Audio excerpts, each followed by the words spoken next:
اللہ اکبر اللہ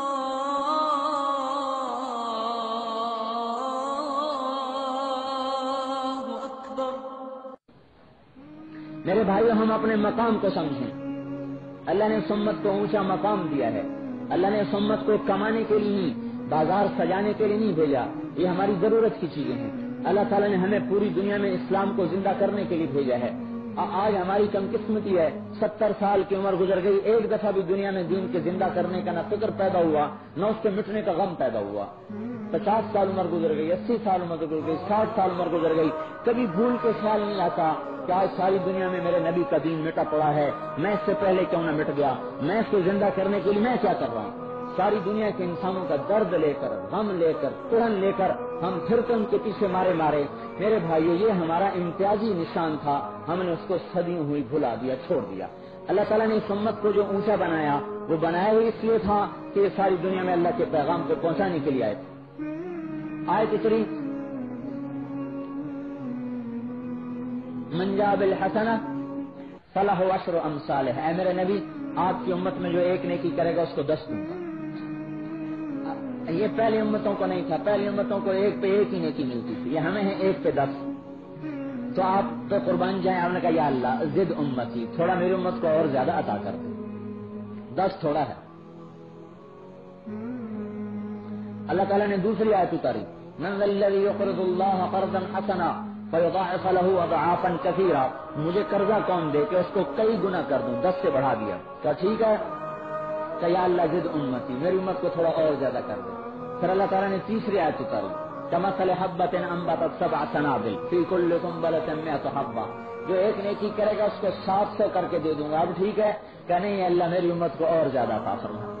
اللہ تعالیٰ نے کہا اچھا بھائی آپ تو یہ ضرب تقسیم پہ تو راضی نہیں ہوں گے، انما یوفی الصابرون اجرهم بغیر حساب، یہ تو اچھی آیت آئی، ہم آپ کے صبر والوں کو بے حساب دیں گے، کوئی کھاتا نہیں، بے حساب۔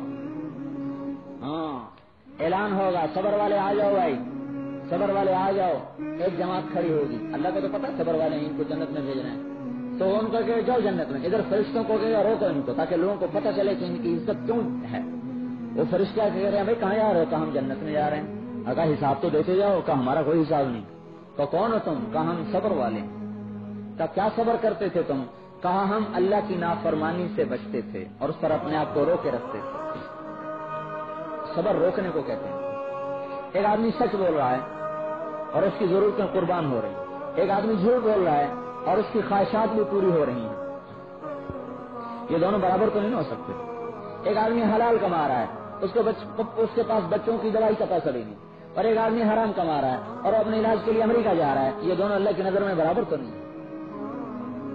ایک کا بچہ مر جاتا ہے دوائی کا پیسہ نہیں، لیکن حرام میں ہاتھ نہیں ڈالتا، اور ایک کے بچے کو امریکہ سے کھلونے لا کے دیے جاتے ہیں حرام کے پیسے سے، یہ دونوں برابر تو نہیں ہو سکتے۔ یہ صبر ہو رہا ہے کہ وہ بھی اگر حرام پہ جانا چاہے تو لا سکتا ہے، اپنے آپ کو روکے بیٹھا ہے کہ نہیں مجھے صبر کرنا ہے، یہ نافرمانی سے بچے۔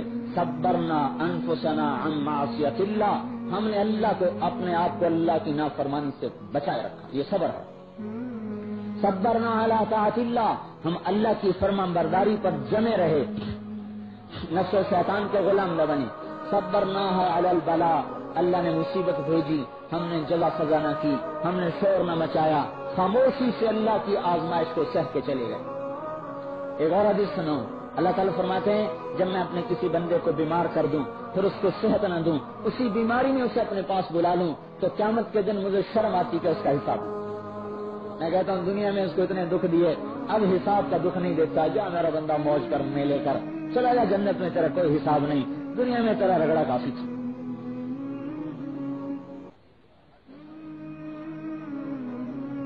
یہ صبر والوں کا اعزاز کیا جا رہا ہے، عزت دی جا رہی ہے بغیر حساب۔ فرشتے کہیں گے بھائی تمہیں کون روک سکتا، جاؤ۔ فرشتے کہیں گے بھائی تمہیں کون روک سکتا، جاؤ چلے جاؤ، بے حساب ہی جانا ہے، تمہارا کوئی حساب نہیں۔